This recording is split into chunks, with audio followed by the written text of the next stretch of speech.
Okay, so today we're working with Maize and we're doing some BAT training or behavior adjustment training. And what the goal is to pretty much be as hands-off as possible and let Maize be in more control so she can kind of decide moving forward and learning how to use her dog communication. So things that we're going to be working on is what we have, if you want to just stop her for a second, is so we're here and we're walking over to this house up in the background here, and there's a fenced-in yard, and we know because we talked to the owners ahead of time that there's 2 dogs outside. Now at first, Maize will be a little calmer because she can't see the dogs, but when they all of a sudden come running to the fence line, she's going to be more likely to bark and get all excited. If she's going to get excitable like that, we want to help her walk away, only to the point where she calms herself down. Once she's calm, we can start to move forward, and we might have to take baby steps, literally taking 1 step at a time in the beginning until she can learn how to walk up, approach them, and be nice and calm. As we, when we're doing that, we just want to kind of let her be in control of that and let her calm herself down instead of telling her to do anything. We're not going to say sit, lay down, stay, relax. We're just going to let her calm down. When she does, we'll start to move forward again. If she gets excited, we'll help her walk away. And that's the whole goal of this, is a little bit of start and stop. Over time, you're going to be able to approach dogs at a fence line quicker and quicker, but in the beginning, it might be really slow.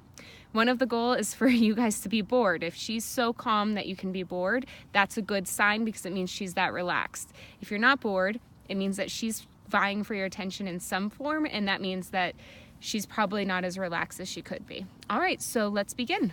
Let's go, Miss. Okay, go ahead, just start walking. We are using a martingale collar set up with the leash to take some pressure off of her neck, so if she does jump forward, all of the pressure won't hit her neck, and it's actually going to be on the leash that's wrapped around her body, which is snug, and she also can't back out of it, which is another great quality. We have done this one other time, so she does have a little bit of practice walking up to the yard. One thing I'm going to actually ask is if you want to stop with Maize right there.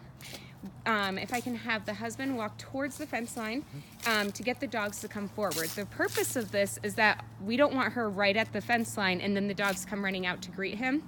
That will get her more and more excited. So instead, we're going to have him kind of try to get the dog's attention so it's not so startling for her.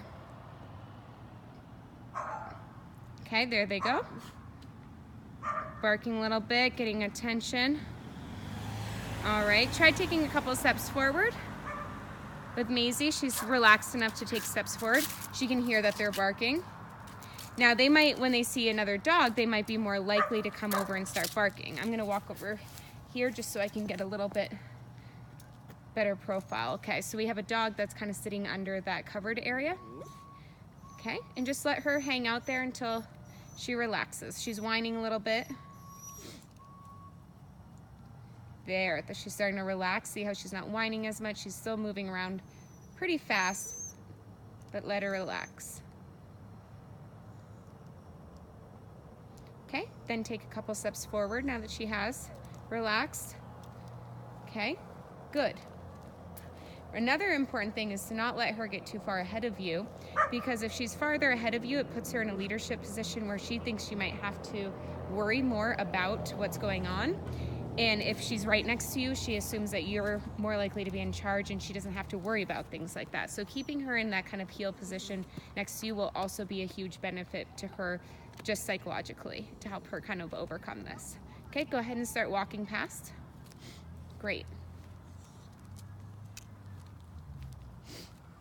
Seems like they're grilling outside, and that's probably keeping their dogs closer to not being right at the fence line. So we'll take the advantage of this and start to walk, because there's a little pathway that goes right around the property. So we'll take advantage of this by walking right along the pathway by bordering the house.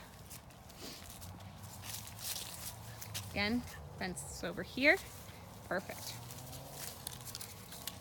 And as another tip that I didn't mention on the video yet, for Maize, if she does get to a point where all of a sudden the dogs come charging at the fence line and now we don't have any place to get further away, just keep her moving. The worst thing to do is if she gets really hyper is to have her stand still, which is not the case right now. She's standing still and that's appropriate. But if the dogs were to come over or she were to start barking and get really worked up, just keep her feet moving. If anything, jog a couple steps, the faster you move, the more she will kind of lose focus on that, because dogs can only concentrate on one thing at once. So it'll help break her out of that pattern.